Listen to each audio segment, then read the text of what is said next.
Well, he's the favorite to serve here, starting it off with the first two. Love all. Clean backhand. Now, can you tell us a little bit about some of the dangerous points of the silent assassin's game? First thing that comes to mind is that flick. Can do it from even the forehand side with side spin or top spin. Sometimes when it comes around it so much, it even seems to have a backspin effect because the player who tries to attack it goes into the bottom of the net. It is crazy. If you can attack the ball with mostly side spin, players are used to top spin coming in. It's the most conventional way to attack and the most secure way, really. It takes a lot of practice to attack with less top spin. And a break, a little home court advantage here for Liang Jingquin. Now, for those of you a little newer to the sport, the flick or the flip, depending on where you are in the world, is an attack from inside the table where you don't have room for a full swing. It's a very risky shot, especially from the backhand side. Liang Jingquin controlling right now. Now, another thing I think that would probably be one of the first things that comes to mind with Lin Yun Ju is how smooth he is in his transitions. But in this point, I mean, that's very uncharacteristic. That's because Liang Jingquin is really pinning him in uncomfortable spots. Flawless start right now from Liang Jingquin. As you could feel so much potential energy before he made that backhand, and he just unleashed into it. The beast from the Far East, Liang Jingquin. Not so far east of here, though. I'm just kidding. I mean, his service game has been incredible. I like your nickname, by the way. It's just fun to be here in China and saying that when you think about directions. But from a service standpoint, Lin Yun Ju looking for that Chiquita. He's looking to get in. Most serves will come half long, more middle of the table, something that's a bit unpredictable. Lin Yun Ju is so strong over the table with that banana flick. And even here, how well prepared can you be for this shot? That's nuts. Lin Yun Ju couldn't have played a better ball on there. Liang Jingquin makes him pay the price by asking questions of the recovery. Lin Yun Ju couldn't recover from in to out. And a break off the top of the net as well. Right now, the crowd seems to be quite behind Liang Jingquin. I mean, for me, Lin Yun Ju seems like one of the most impossible players to bagel because he's just so complete, so tricky. It's almost like a penalty kick every time if this were football. And look at Wang Chuqin here. Lin Yun in the background. Wow. That is probably the best response I've ever heard to someone on screen. Just like a man sitting on a rooftop in sunshine. First point, Liang Jingquin really going for a run there near the barriers. Yeah, Wang Chuqin was watching that with the satisfaction and support that I think the fans knew. He could have been like bitter and bah humbug about the guy that beat him, but there was just so much team spirit and love in that look. Yeah. Such a reassuring kind of look, wasn't it? It was like, I know he's got this. Andy Dufresne watching his friends enjoy the beer on the rooftop. But second point, it's Lin Yun Ju making his way back in. Nice change of direction. I mean, Liang Jingquin, think about how he was playing before. Lin Yun Ju just couldn't even get into the point. But he's managed to change that. He's forced his way in, found some answers early on. Any little glimpse of hope or a chance to attack or play with control, he's using. Back edge of the table, Lin Yun Ju continues with his fourth straight point. Some bandaging here of the wounding effect of Liang Jingquin's opening, 8 points? 9 even. 9. That would be a disagreement in German. Oh, another one! Wang Yi had her fair share of fortune in the last match, but here, a game that was looking like a runaway. When you think of Liang Jingquin coming back against Hugo Calderano with the world champs from down 0-3, you think anything is possible if he can do that against the world number 5. Maybe he even surprised himself a little bit, Liang. It's one of those things where you can't really look back, you just have to stay focused.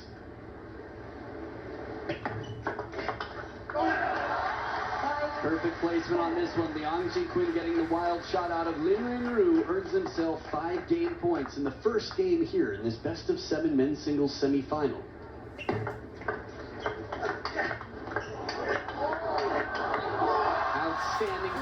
grunts all pay off, the footwork and everything else happens there.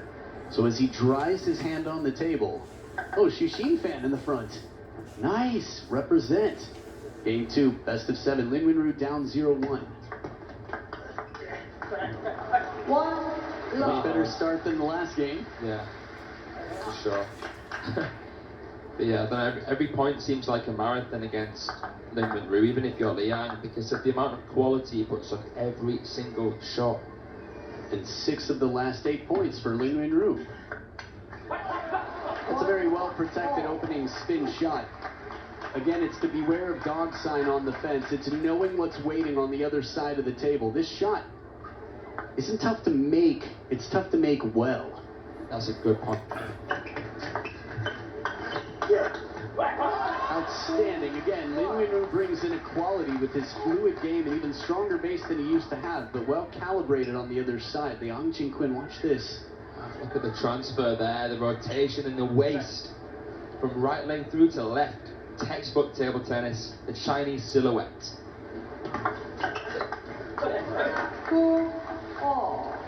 Deep to the backhand there, the opposite spin of the bottle challenge with similar placement. It's funny, isn't it? It's straight out of the table tennis textbook, but yet so few can actually read it and actually make sense of it. Yeah, he does a wonderful job of disguising. Nice wide angle there. Didn't take a huge shot. Just stretches Liang. Another huge sweet spot player, especially on the backhand side.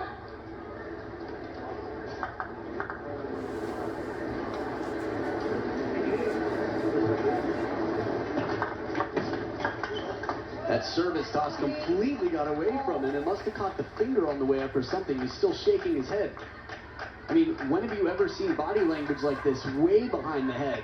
And he was outside the table, too. He might have, I mean, whether he crossed the baseline or not, wasn't called. But he got away playing out the point here.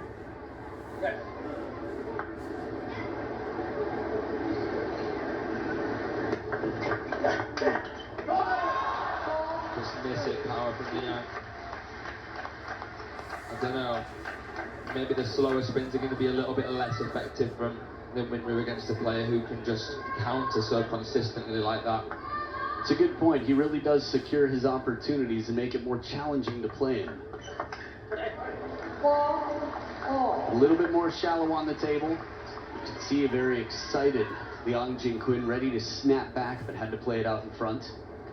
Again, the in and out game. A lot of ways to catch your opponent off guard, take them out of position.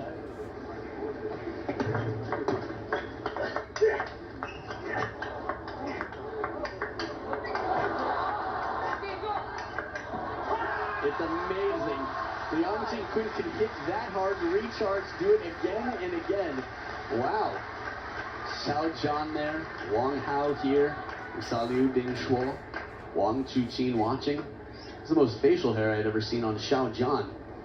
Throughout this point, though, I mean, you feel like at some point he's going to have to counter back, and he felt it too. Lin Yun Ju trying to get back in with a bit of aggression of his own, not just blocking. Served well. You never know where that Lin Yun Ju serve is going to go, really. So I'm surprised Ruin Phyllis with it yesterday so many times. It's one of the biggest parts of his game. I mean, he's incredibly effective in the serve. I'm sure we'll get some stats at some point about points won on serve. But Lin Yun Ju right now, just having a tough time with such a strong receiver on the other side. 6-5. One step in the right direction for the silent assassin here. As they both breathe on their racket, clean it off. Keep the hands dry as well.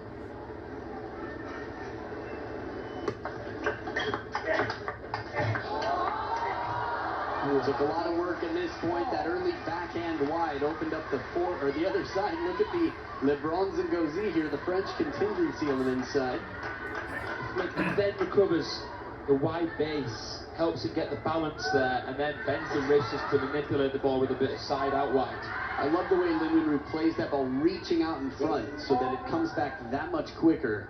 Here it is, percentage of points won on serve almost doubled for Liang Jingquin, and still only half.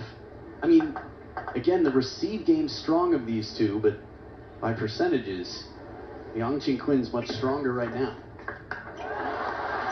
But you have to remember the statistic includes shots like this. It includes long rallies.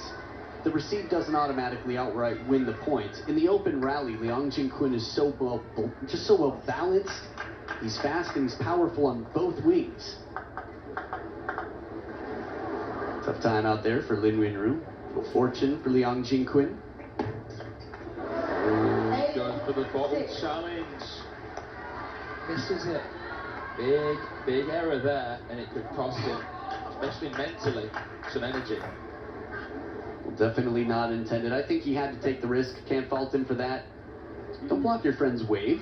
You can be shy. You can't be shy for your friend. That was nothing but shy. Nothing even close to shy. It was the opposite. This was loud. It was very attention-grabbing. A backhand like that cannot be ignored. 3 points in front now, Liang Qinquin.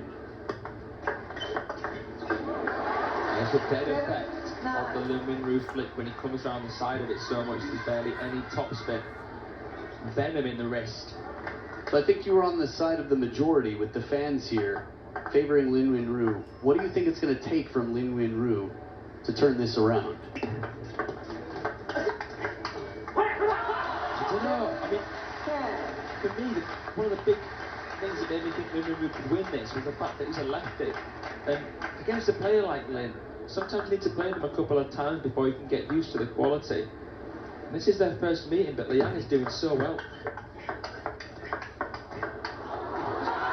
We'll say their second meeting. Right. Only once before they've played, it was Liang Qinquin who won that. A little bit of the edge here in the rally. It's also interesting to me in terms of the lefty thing. Wow. From where he hit the ball, it seemed clear that it must have touched the top of the table. Had he been a little bit farther out on the backhand side, would have been easier to actually catch the side of the table, in which case it would have been Liang Qinquin's point. Now for me, the freeness that we're seeing in that opening shot, I feel like it's going to have to be something to do with bravery. You know, we saw Fan Zhendong in his interview after beating Lin Shidong in a 5-gamer that came down to the wire. He just started taking the initiative. But for a while, it almost felt like he was being bullied and controlled by the 17-year-old Lin Shidong. Game point once again, Liang Qinquin. That is an incredible shot. The amount of discomfort anyone would feel. Definitely a lot of room for improvement for everyone in the world outside of Fan Zhendong in terms of their points for world rankings. But even Fan Zhendong. Inside the envelope, outside. Line out. Okay, there's some clarity there. Good communication from our umpire, Lin Yun Ju. Do not toss the ball from inside the end line of the table. A lot of work here in a chop block to set it up. That was sensational play. Feeling from the silent assassin. Then, just merciless power. There, the shoes.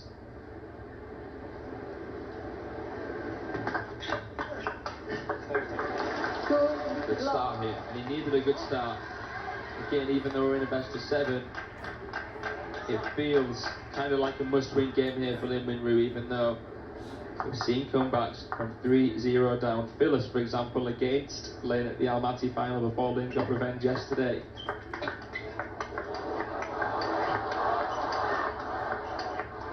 That is scary. Absolutely terrifying how good Liang Qinquin is in this point.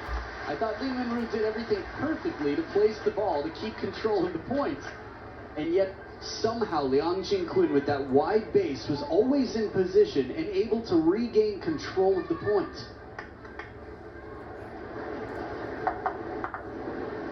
The trend that we've been seeing is that Lin Yun Ju has won these shorter rallies and Liang is winning the longer ones. What do you think that is? Why do you think that is? Well, I think that Lin Yun Ju has more quality in the serve and receive, but Liang is better kind of at recovering and then finding a shot after a longer rally to make a winner. It's interesting. He has been really strong in the rallies, no doubt about it. But as you've said, and accurately in my opinion, Liang Jinquin's feeling is outstanding. You talk about him as having so much touch for a guy who's one of the most explosive players in the game. And despite his stocky figure and big upper body, he also covers ground so well. Yeah. I mean, rarely can you find him out of position or off balance. Such a grafter, Liang Jinquin. Looks like he's come off the building site after a few bacon butties. But yeah. So it really only goes to show you that a player with so much touch, as you've acknowledged in Liang Jinquin, to be out-touched in the serve-receive game, or at least receive anyway, statistically we know serves in favor of Liang Jinquin. It just goes to show you how good the feeling is of Lin Yun Ju. They're so well matched, but in different ways. Do you have their specifics of their last encounter? Yeah, I'll gather it up in a second. Sure.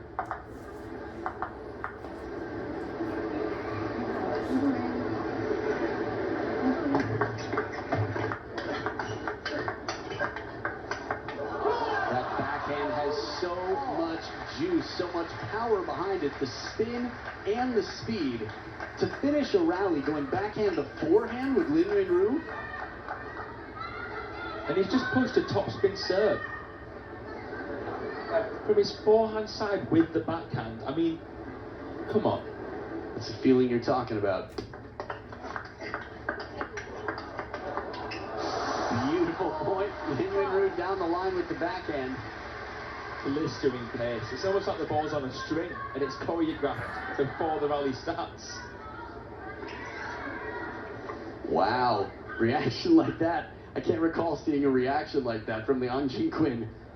It was almost like, what? Nice there. Guess you expect Lin Yun Ju to play the flip.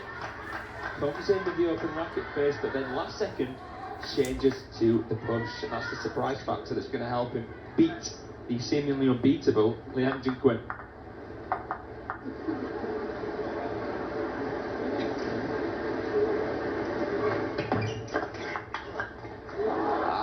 To the depths of the table, the deepest part of that corner is able to just skate it past and under the racket. Just to fill you all in with the last encounter, it was in 2018. So not as kind of reliable to reference as if they played in 2022 last season, for example. A long time ago. Yeah, just to put things into perspective, Lin Yun Ju currently 21 years old, so 2018, I mean, we're talking 16, 17 years old. Versus a player who was in his young 20s at the time. A lot happens between those years in developing internationally. It's part of the reason you see so many junior world champions or youth world champions that you never hear of. Making it in the big leagues in the adult game takes a real incredible leap. Zhang Wujin has done it. Lin Shidong has done it. No question about that.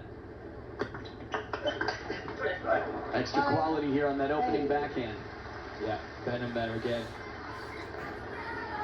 And a more archy ball, which can be difficult to get over the top of. It's a bit loopier and baseline.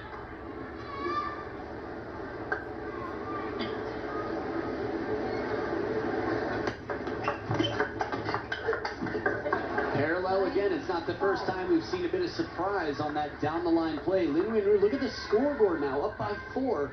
In what we feel would be a must-win game in terms of a real shot, especially because Ruben Filus was the one who came back from down 0-3. Service percentage here much closer to Liang Jinquin.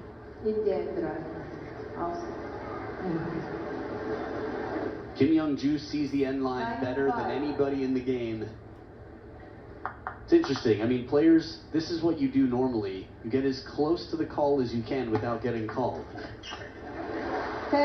We can talk about that for a bit, but maybe we'll save it for a bit later, because right now the silent assassin has 5 game points for his first game on the scoreboard. And only needs that one after winning 6 of the last 8 points before.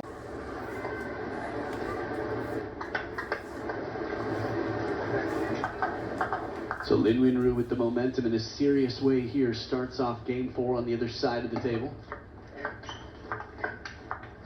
Big backhand. I thought from the start of this point he hadn't got it in. Like, hadn't really put himself in a position to win the point. Yeah. A nice recovery, and again, that backhand to save him from behind the table. We see you, Cloudwalker fan.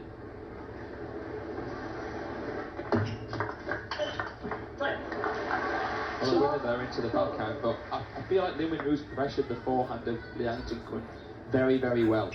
Because obviously Liang, and well, any player really, it's less expensive stroke the backhand side.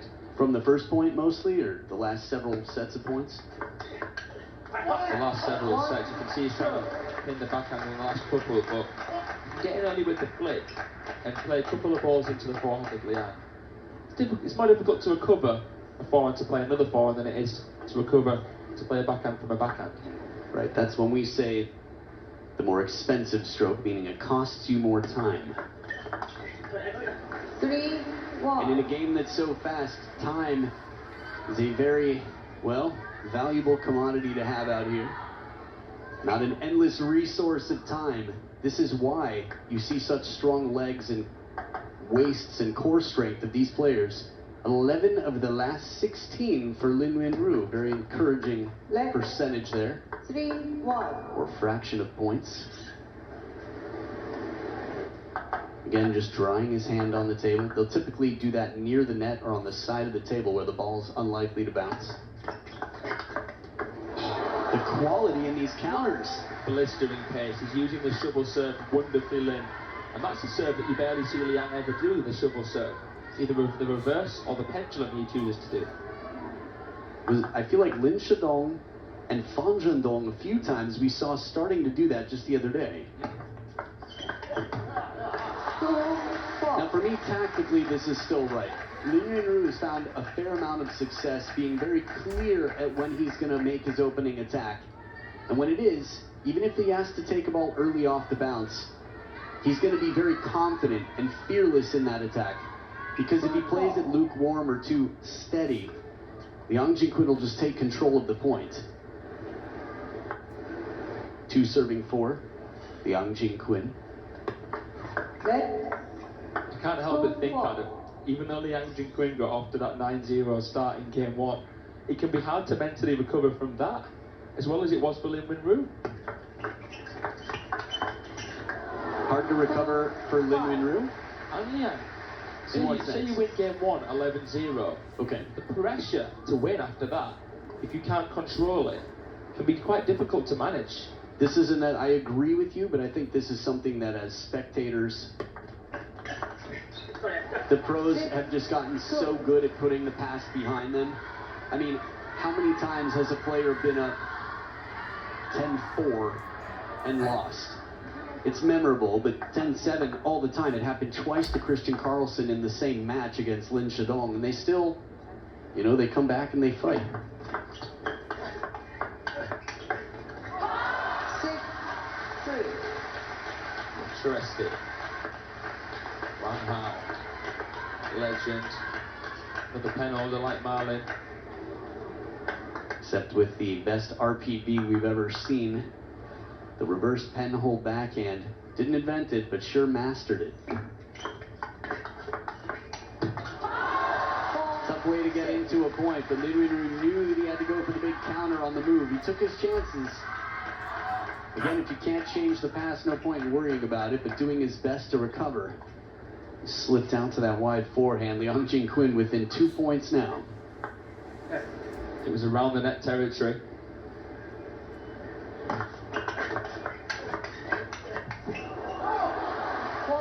You can still feel this, that every shot he takes once they get into the open rally, this is why it's nice to be young and physically fit, that you can play multiple shots as hard as you can from behind the table.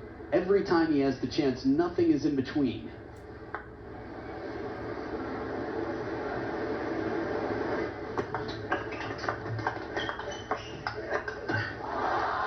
Not in previous rallies, but forced into more passive, reactive play. I think that was quite interesting. Push coming just a little bit long. Very smart and patient play from Liang Jingquan to wait for that ball to come off the table. And he come in and pushed it back, which is quite tempting. It was a half-long push. Had he done that, Lin Yun Ju would have been in a very good position to follow up with the attack. And he may have been in that final form that he missed if Liang had not gone more into the middle.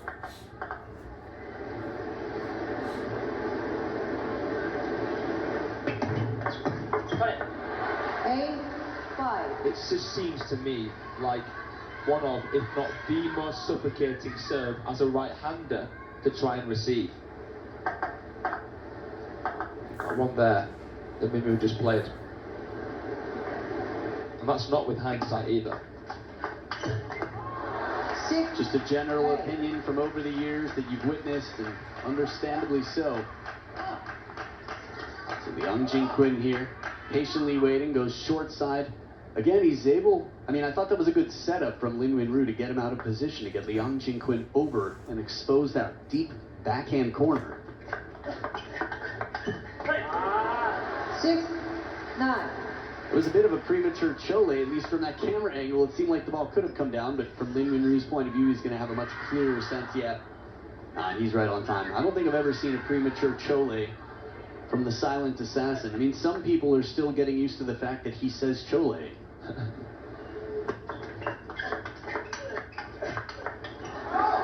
Beautiful backhands out in front. And now it is 4 game points to not only level the playing field and equal the score in games, but cause some real concern for a strong opponent 3 spots up in the world ranking from the most dominant team in the history of table tennis. 10-7. 1 game point saved here, the touch play from your man with the feeling.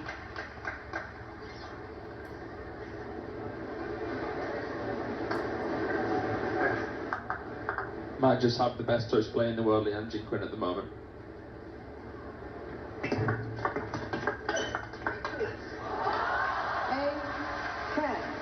It's funny, it could be overshadowed even by all the other skills he brings to the table. You don't look at the guy and think touch player.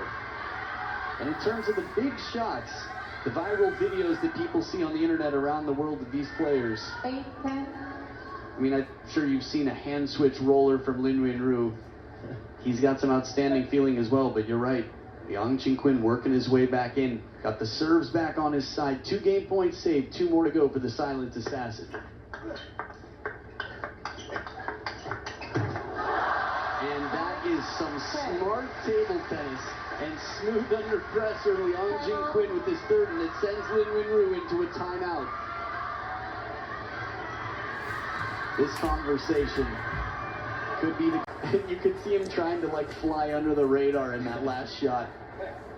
All right, back. 1 more game point, Lin Yun Ju. Let's see how his hand holds up. A good serve, gutsy serve, long to the forehand. Liang Jingquin with his 4th straight point. Saves game points. That is a very bold, ambitious, and well-executed serve from Liang Jingquin. Couldn't agree with you more. And now the score, deuce, in game number 4. 10-all. Alternating serves now until one player has a 2-point lead to ultimately take this game. It just hasn't been the same. I feel like since that hand injury, we just haven't seen quite the same control from Lin Yun Ju. 6 of the last 8 points for Liang Jingquin, and now he's got a game point of his own.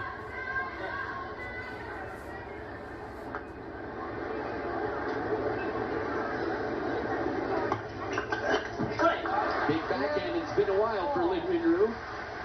A bit of vocalization there. I feel like Liang was a bit tentative there on the block, almost like he was just trying to gauge how Lin Yun Ju was feeling in a way.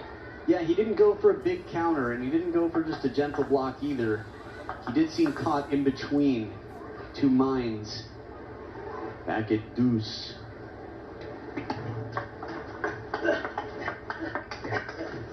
Top edge of the racket, the heavy topspin. Liang Jingquin changing in the in and out game, just a little bit more shallow, but excellent spin. Contained, and that one he knows he can come over the top of. Liang Jingquin, brilliant shot selection and patient play there initially, even though A bomb to finish. Game point again. Perfect setup, and he keeps fighting. I'm still thinking about that replay. It's amazing to me that in these rallies, Liang Jin-Quinn, yeah, he's a powerful guy, but a finishing shot, and if you looked at the range of motion on his forehand, it was a very minimal stroke. He didn't have a big backswing. It wasn't like he swung for the fences like he was trying to rip it. Look how similar their serve percentage is now. Lin Yun Ju has been really taking advantage of his service game, and for the third time, deuce.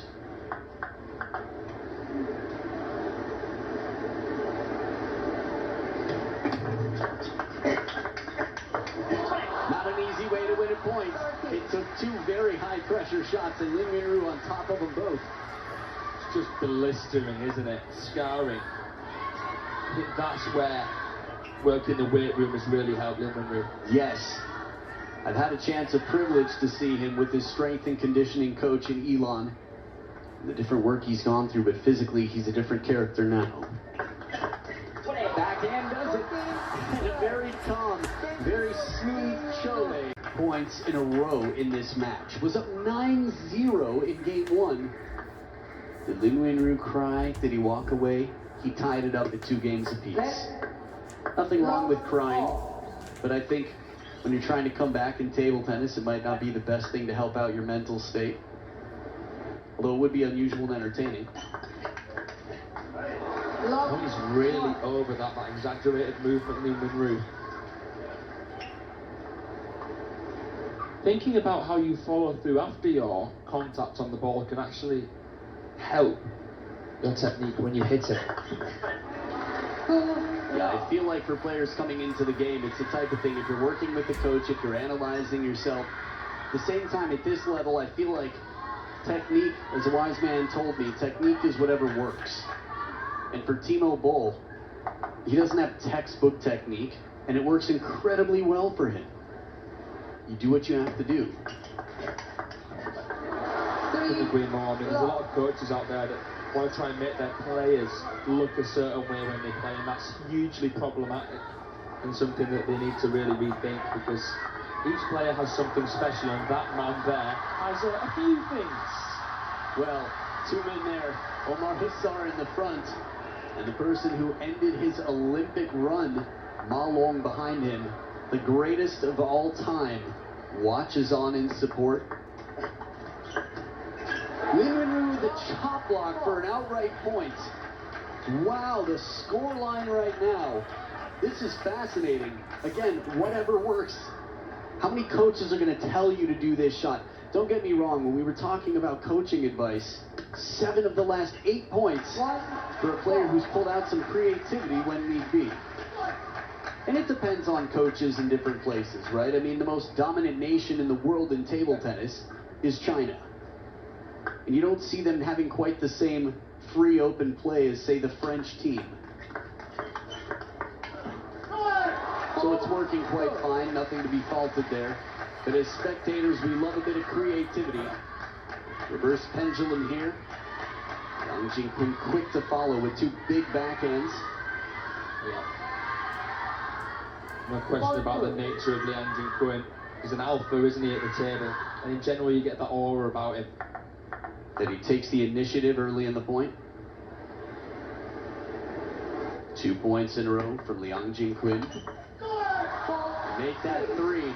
Timeout has already been called.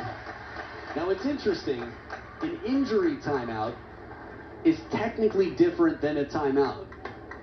But my understanding is Lin Yun Ju called a timeout first. And then it was an injury timeout. We'll find out. If he ends up calling a timeout later, then we'll know that it didn't count as a timeout. I've seen some pretty sus medical timeouts. I'm not going to say by who, because it's going to get me in big trouble. You can't do that. It's okay. That's hilarious. Seen a lot of shady behavior from certain players whose names I can't mention. Anyway, 4 points apiece. Liang Jin-Quinn right back in it. 5-4. It's a turnaround here. It's like 5 in a row. Yes, it is. We had a chop block, 3-0, I think, from Lin Yun Ju to go up 4-0, but since then, not a point. Now, behind the table by that far, it's going to be really tough. It's easier said than done. It's almost like telling someone, oh, you should just try winning more. They're like, thank you, I never thought of that. Being closer to the table is a big advantage in table tennis because your opponent has less time to react. Obviously, you do too. But if you can play the shot near the table, you have wider angles, more choices, less time for your opponent. And he's trying to stay closer here. Inside the table, he's incredibly strong, but what a turnaround here. 7 in a row for Liang Jingquin, who took the first 9 points. So 7 of the last 8. Only one of them has gone to Lin Yun Ju from 3-0 up.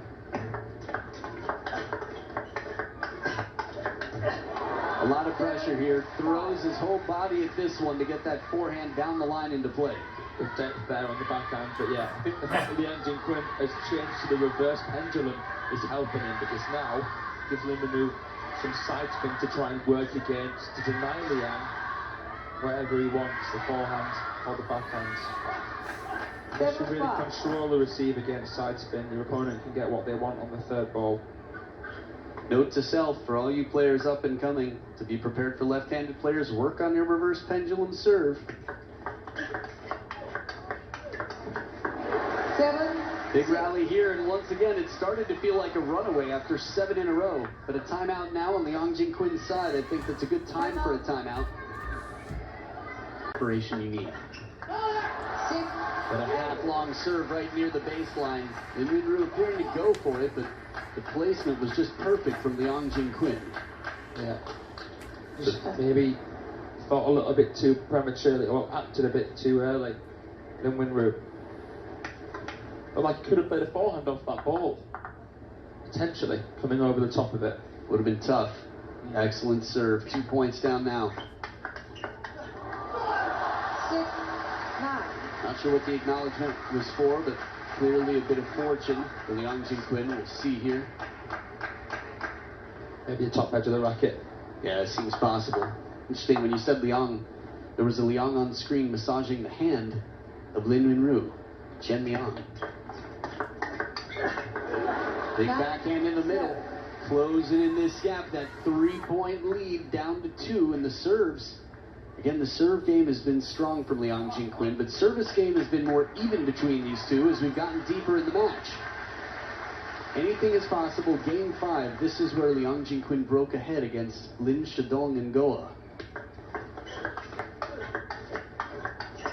Top edge of the racket, it's the spin game of near the table. Liang Jingquin, 10-7, 1 point away from taking this game for a 3-2 lead. The reverse pendulum serve. Beautiful bend on the backhand before this. The variety that he brings in those shots. 3 game points. Left. 10-7. I'm seeing a lot of pros now going for an intentionally bouncy serve, tight and low to the net. 8. Now you're going to have to help me understand that a bit. Bouncy serve, when you say bouncy serve and tight and low to the net, yeah, it's a little tough to comprehend. Can you elaborate? So it's almost the effect of serving more into the table, into your side of the table. It can create that. But then the trajectory of it's lower at a little bit of a later point. So it looks to be bouncy, but then ends up being low to the net. Interesting. 8 serving 10. Lin Yun Ju. And it's Liang Jingquin who takes it 11-8. Like they were chanting for Lin Yun Ju, who actually gave a good example of the serve you were describing for the last serve of last game. Top of the net and out. Yeah, we did see him serve a ball that was closer to his baseline. Typically, that would get you a long serve. This one just a little bit out in front for a half long. I think it's a serve, the slightly bouncy effect, even though it is tight and low, that can make the opponent mistime a flick or a push. 1-all. See how much topspin was on that, even though it came down on the wrong side of the table. Subsequently, jumped over to the net. Jumping back to 2018, just thought I'd say Liang won it 4-2. Good detail. 2-1. A very closed racket of Lin Yun Ju. It's going to be such a fine margin shot. The opening, and just a quick guide. Liang Qingqun giving back everything that was put on it.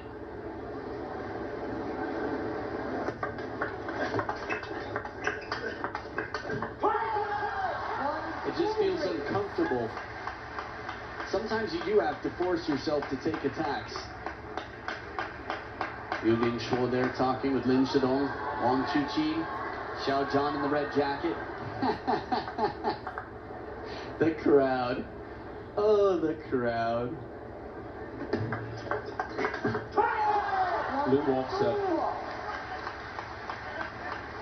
You see the intention there completely from Lin, but yeah, the ability of top players to be able to come over a ball that looks barely long enough to attack. Yeah, it felt like what you would call a float serve, not so heavy spin, but yeah, that extra bit of comfort at the back of the table. In terms of intention, I still feel it. I think Lin Yun Ju is doing what he has to do, take his shots. And this point, actually more so than before. Liang Qingqun is so well prepared, so versatile in the rallies. From the blocking game, even in this replay, you can see how far out in front he holds the racket. He can recoil if he needs. But that wince there, you just hope that Lin Yun Ju's not in pain. Didn't show much if he was before. I hope he's not in pain. The net there for Liang, but Liang is being incredibly intelligent. He's playing a slower flick, which is making Lin Yun Ju make a more physical shot over the top, and then Liang is stretching him wide. It's playing into that really, really aware tactics. Grunt for grunt, it's Liang Qingqun to find that deep backhand corner. Scoreline here. You remember game number 1, Lin Yun Ju made quite a string of points.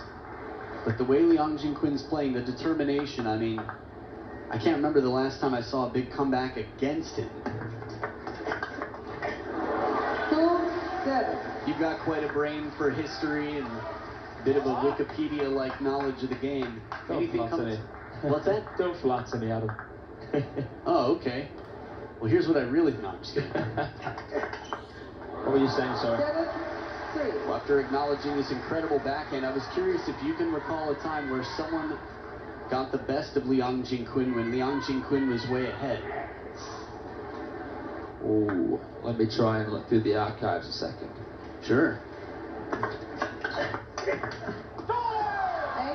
It's a good point. I can't really recall anyone making a huge comeback. I can recall Liang making a massive comeback. That's a nice thing to have in your pocket, right? Coach Wei here watching closely. He's coached in Japan. He's coached out in Elon.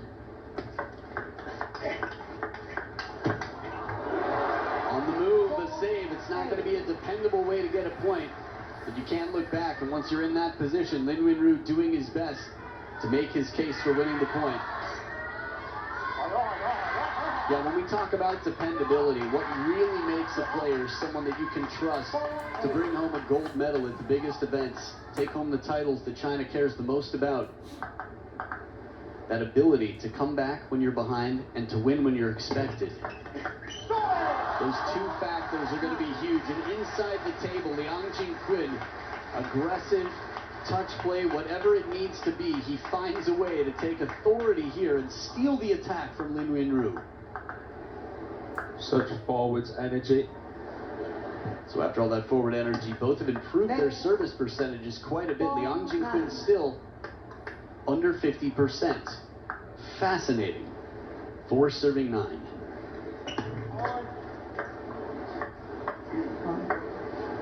Oh, fault. Sorry. I thought I heard that. Faulted on serve. It's going to cost him the point. 10-4. Tough time. So, 6 match points for Liang Qingqun. And we couldn't see the assistant umpire to see what the call was for. Maybe he tossed inside the line. But no time to speculate. A salute to the Chinese team.